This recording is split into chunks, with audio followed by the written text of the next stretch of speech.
మనది కాని పని మనకు చెప్పినప్పుడు మనకు రాదనో, మనకు కుదరదనో, మనం చేయలేమనో ఏదో ఒకటి చెప్పి తప్పించుకోవాలి కదా. ఫోన్లే మన మేనేజరే కదా, ఫోన్లే మన కొలీగే కదా, ఫోన్లే మన బామ్మర్దే కదా, ఫోన్లే మన దోస్తుగాడే కదా.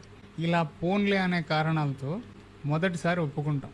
ఎందుకు చేస్తాం? మనం ఆడే కదా అనో, మనకేదో కొత్త పని నేర్చుకోవడానికి దొరుకుతుంది కదా అనో, లేదా మనం ఆ రోజు ఖాళీగా ఉండడం వలనో, లేదా ఆ చెప్పిన మనిషితో మనకి ఎప్పుడైనా పని పడుతుంది కదా అనో, ఇలా ఏదో కారణంతో ఫస్ట్ టైం సర్వీస్ చేస్తున్నాం కదా అనుకొని చేస్తాం. ఆ సర్వీస్ ఎప్పుడు నీకు డ్యూటీగా మారిపోద్దో అది నీకే తెలీదు. మొదటిసారి ఏమో నీ మంచితనంతో చేస్తావు, రెండోసారి ఈసారి అడిగితే నో చెప్దాంలే అని చేస్తావు, మూడోసారి నో చెప్పలేక మొహమాటంతో చేస్తావు, ఇంకా నాలుగోసారి ఉండదు. నువ్వు చెయ్యొద్దు అనుకున్నా వాళ్ళు నీతో చేయించుకుంటారు. అది లెక్క.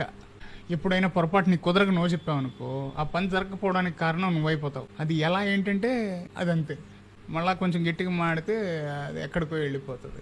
అలాంటప్పుడు మన దగ్గర ఉండేది రెండే ఆప్షన్లు: తెగేసి చెప్పి తెంచుకుపోవడం, లేదా మెడుగు తగిలించుకున్న డోల్ని డుక్టు డుక్టు డుక్టు వాయించుకుంటూ కూర్చోవడం. ఒక్క ముక్కలో చెప్పాలంటే బ్రదరు, ఊరకున్నప్పుడు చేస్తే సేవ, ఊరుకే చేస్తే చులకనైపోవా, నీది గాని బాధ్యతకు నిందలు మోస్తావా, నీదైనా నేర్పుతో తప్పించుకుపోతావా, విశ్వదాభిరామ వినురవేమ. అంతేనా కదా? మాటిచ్చే ముందే 1కి 10 సార్లు ఆలోచించుకోండి, లేదా ఈ ఒక్కసారికే చేయగలను, తర్వాత చేయలేకపోవచ్చని ముందుగా కమిట్ అవ్వండి. అంతేగాని ఓపెన్ కమిట్మెంట్స్ ఇచ్చి దాని తర్వాత నువ్వు చేయలేక బఫూన్ అవ్వద్దు. Thank you.